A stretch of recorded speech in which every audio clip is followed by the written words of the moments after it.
મારા બધા દર્શકોને મારા સીતારામ. આવતીકાલે છે 23 તારીખ એટલે કોળી સમાજના કદ્દાવર નેતા પરસોત્તમ સોલંકીનો આવતીકાલે જન્મદિવસ છે. થોડા મહિના પહેલા આપને ખબર હશે કે કાર્યક્રમની જાહેરાત કરવામાં આવી હતી, જેને નામ આપવામાં આવ્યું હતું પંચામૃત સામાજિક સંમેલન.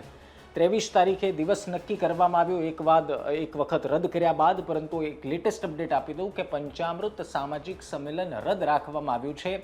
એની પાછળના કારણો શું છે, પ્લસ બીજું કે આ કાર્યક્રમના બદલે એક બીજા નવા કાર્યક્રમનું આયોજન કરવામાં આવ્યું છે, એટલે કે પરસોત્તમ સોલંકીના જન્મદિવસની ઉજવણીનો કાર્યક્રમ હવે જાહેર થઈ ચૂક્યો છે. કેવી રીતે ઉજવવાના છે, શું એની પાછળના રદ થવાના કારણો છે, બધી જ વાત કરીશું. પરંતુ એ પહેલાં આપને કહી દઉં, આપ નિષ્કર્ષ જોઈ રહ્યા છો. મારું નામ નિશિત રાજ્યગુરુ છે.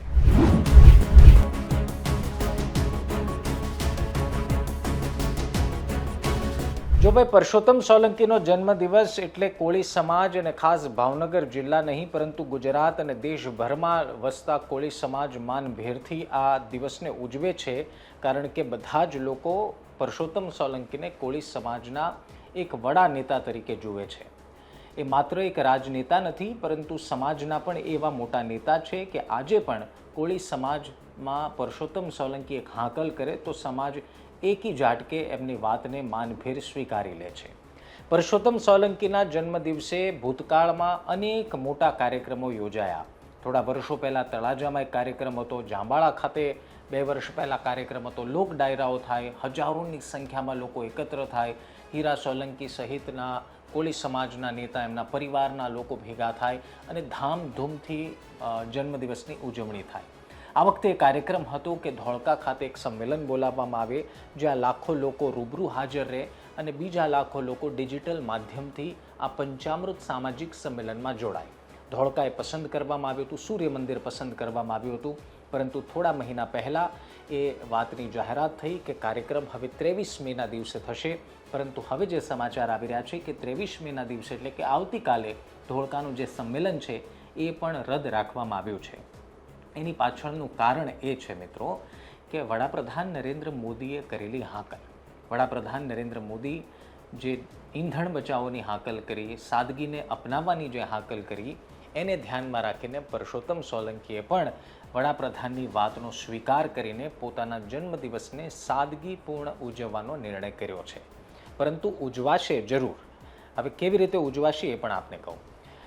પરસોત્તમ સોલંકીએ જાહેરાત કરી છે કે એમના જન્મદિવસની ઉજવણી કોઈ ધામધૂમથી નહીં થાય, જેથી કરીને ઈંધણનો ઉપયોગ ખોટી રીતે ઉપયોગ ન થાય, પ્લસ સાદગીથી આ કાર્યક્રમને ઉજવવાનો પ્રયાસ કરવાનો છે એવું પરસોત્તમ સોલંકીએ કીધું છે.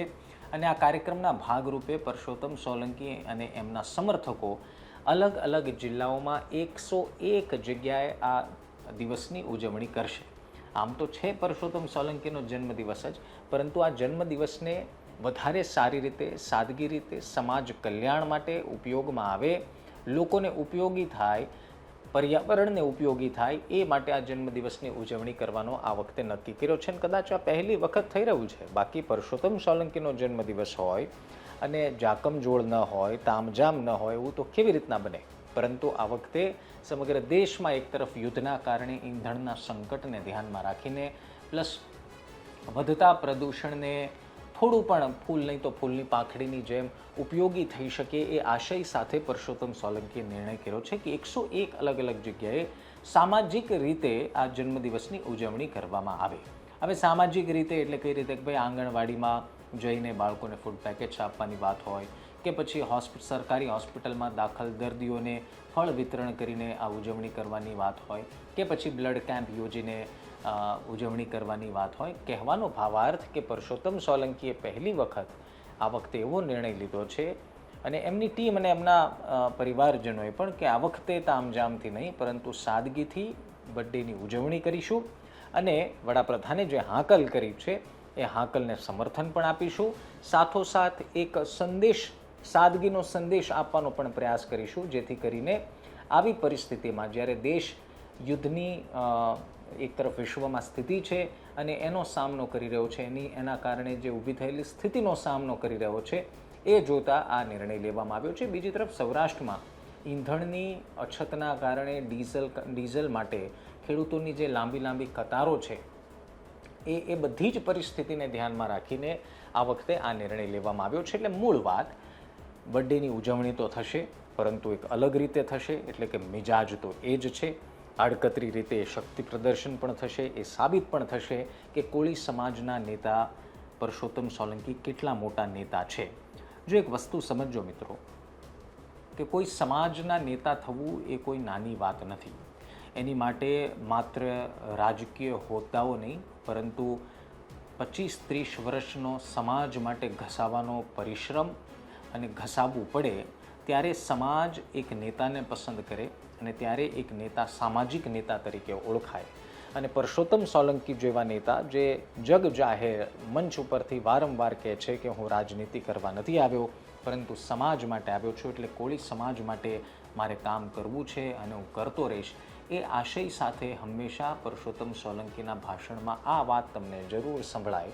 હવે એવા વ્યક્તિના જન્મદિવસની ઉજવણી જો 100થી વધુ જગ્યાએ થતી હોય તો એ વાત સાબિત કરે છે કે આજે પણ ભલે પરસોત્તમ સોલંકીનો 65 કે 66મો જન્મદિવસ હશે, ઉજવાશે આવતીકાલે, પરંતુ તેમ છતાં પણ કોળી સમાજ આજે પણ પોતાના નેતા તરીકે પરસોત્તમ સોલંકીને જોવે છે. અને એટલા જ માટે પરસોત્તમ સોલંકીની હાજરી માત્રથી કોળી સમાજની જનમેદની ઊભી થઈ જાય છે. એમની હાકલ માત્રથી કોળી સમાજના લોકો અને યુવાનો એમની વાતનો એક ચપટી વગાડતા સ્વીકાર કરી લે છે. એ જ દર્શાવે છે કે પરસોત્તમ સોલંકી કેટલા કદ્દાવર નેતા છે. ઉંમર ભલે એમની થતી હોય, પરંતુ આજે પણ રાજકીય વર્ચસ્વ હોય કે સામાજિક વર્ચસ્વ હોય, પક્ષ ગમે તે હોય, પરંતુ એમને દરકિનાર કરી શકાય એવી કોઈ સંભાવનાઓ લાગતી નથી. ટૂંકમાં કહું તો એમના જન્મદિવસે સમાચાર બને, એમનો સંમેલન બોલાવાય તો એમના સમાચાર બને, રદ થાય તો પણ સમાચાર બને. એનો મતલબ એ થયો કે પરસોત્તમ સોલંકીની રાજકીય પકડ અને સામાજિક પકડ એ આજે પણ બરકરાર છે.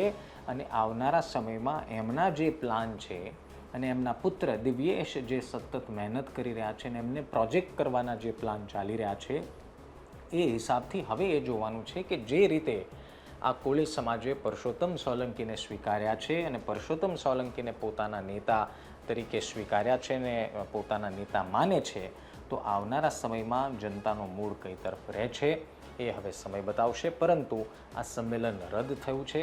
હવે એ કોઈ જાણકારી છે નહીં કે હવે આવનારા સમયમાં એ સંમેલન બોલાવવામાં આવશે કે કેમ, એટલે કે હવે સંમેલન મળવાનો કે બોલાવવાનો કોઈ અવકાશ છે કે કેમ, એની કોઈ જાણકારી નથી. પરંતુ જન્મદિવસની ઉજવણી છે છેલ્લા 5-7 વર્ષથી તામઝામથી જાકમજોળ સાથે કરવામાં આવતી હતી, આ વર્ષે એ સંપૂર્ણ સાદગી સાથે કરવામાં આવશે. એટલે સીધી રીતે કોઈ શક્તિ પ્રદર્શન નહીં થાય, પરંતુ આડકતરી રીતે ફરી એક વખત એ આવતીકાલના દિવસે સાબિત થશે કે પરસોત્તમ સોલંકીની પકડ ઢીલી પડી છે કે વધુ મજબૂત થઈ છે. તમારું શું માનવું છે કમેન્ટ જરૂર કરજો. બાકી મળીશું.